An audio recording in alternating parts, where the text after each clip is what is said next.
नमस्कार, आप देख रहे हैं धा न्यूज और मैं हूं अभिषेक मिश्रा। देखिए, चिराग पासवान और जीतन राम मांझी की जो सियासी जंग है वो सब जानते हैं। बिल्कुल खुली सियासी जंग चल रही है और कमाल की बात यह है कि जीतन राम मांझी और चिराग पासवान दोनों एक ही गठबंधन का हिस्सा हैं। दोनों केंद्र सरकार में मंत्री हैं, लेकिन स्थिति ऐसी है कि चिराग पासवान की पार्टी के लोग एक भी मौका जीतन राम मांझी पर हमला करने का नहीं छोड़ते और दूसरी तरफ जीतन राम मांझी भी चिराग पासवान को आईना दिखाने का एक भी मौका नहीं छोड़ते। ये खेल दोनों तरफ से चल रहा है। हालांकि इस खेल की शुरुआत जीतन राम मांझी ने की थी, चिराग पासवान ने नहीं की थी। और आज इस बात की चर्चा हम फिर इसलिए कर रहे हैं क्योंकि जीतन राम मांझी और चिराग पासवान के बीच जो भिड़ंत है वो फिर शुरू हो गई है। जीतन राम मांझी और चिराग पासवान के बीच की जो सियासी जंग है वो एक बार फिर शुरू हो गई है। वही बताने हम आपके बीच आए हैं।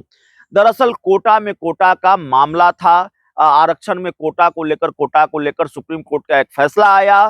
चिराग पासवान ने उस फैसले पर अपनी आपत्ति जताई या कहे कि विरोध किया।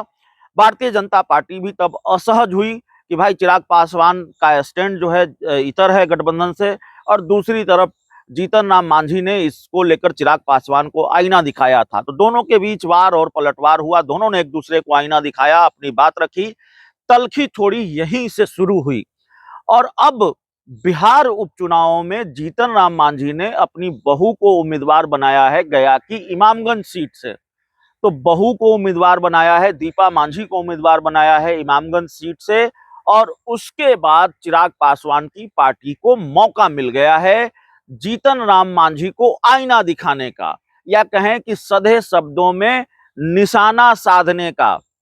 जीतन राम मांझी और उनकी बहू की एक तस्वीर सामने आई है जिसमें परंपरा के अनुसार जो प्रक्रिया है उसके अनुसार जीतन राम मांझी अपनी बहू को पार्टी का सिंबल थमा रहे हैं, पार्टी का सिंबल दे रहे हैं। और उसी तस्वीर को चिराग पासवान के जीजा जी हैं और जमुई के सांसद हैं अरुण भारती, उन्होंने उसी तस्वीर को पोस्ट किया है एक्स पर। और इसके साथ ही लिखा है कि यहाँ तो उपवर्गीकरण लागू कर लेते हैं, आप तो उपवर्गीकरण के समर्थक हैं, तो जीतन राम मांझी जी को यहाँ उपवर्गीकरण लागू करना चाहिए, आरक्षण का वो फॉर्मूला यहाँ लागू करना चाहिए जिसकी वो वकालत करते रहे हैं। तो आईना दिखाया है।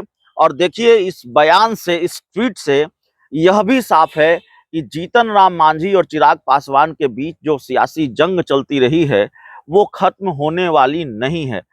यह भी चर्चा होती है कि जीतन राम मांझी और चिराग पासवान के तेवर में बड़े अंतर है। जीतन राम मांझी एक तरफ भारतीय जनता पार्टी के लिए धुआंधार बैटिंग करते रहे हैं, एक तरफ ऐसा लगता है कि होड़ मची हुई है एनडीए में कि मोदी का हनुमान कौन बनेगा। चिराग पासवान की पहचान ये है कि वो प्रधानमंत्री नरेंद्र मोदी के हनुमान हैं, लेकिन ऐसा लगता है कि जीतन राम मांझी भी इस होड़ में शामिल होना चाहते हैं। जीतन राम मांझी मोदी के हनुमान बनना चाहते हैं। जीतन राम मांझी चाहते हैं कि वो मोदी के करीब आ जाएं, मोदी के हनुमान बन जाएं। और दूसरी तरफ चिराग पासवान ने जिस तरह से तेवर दिखाए, जिस तरह से अलग स्टैंड लिया चिराग पासवान ने कई मुद्दों को लेकर, जाति जनगणना को लेकर, कोटा में कोटा को लेकर, वक्फ संशोधन अधिनियम बिल को लेकर, तो ऐसा लगता है कि जीतन राम मांझी ने इस मौके को भुनाने की कोशिश की है, इसको अपने लिए मौका समझा कि भाई चिराग अगर मोदी से दूर हो रहे हैं, बीजेपी से दूर हो रहे हैं, तो हम करीब आ जाते हैं, हमारे लिए मौका है। तो चिराग पासवान के खिलाफ बयान आने लगे जीतन राम मांझी को कि जीतन राम मांझी आईना दिखाने लगे। उधर भारतीय जनता पार्टी भी सहमत का खेल खेल रही थी चिराग पासवान के साथ, एक वक्त पर तल्खी बढ़ती जा रही थी। हालांकि अभी सब कुछ ठीक है। झारखंड में एक विधानसभा की सीट भी बीजेपी ने चिराग पासवान को दी है। अमित शाह से पहले भी मुलाकात हुई थी, हाल में भी मुलाकात हुई।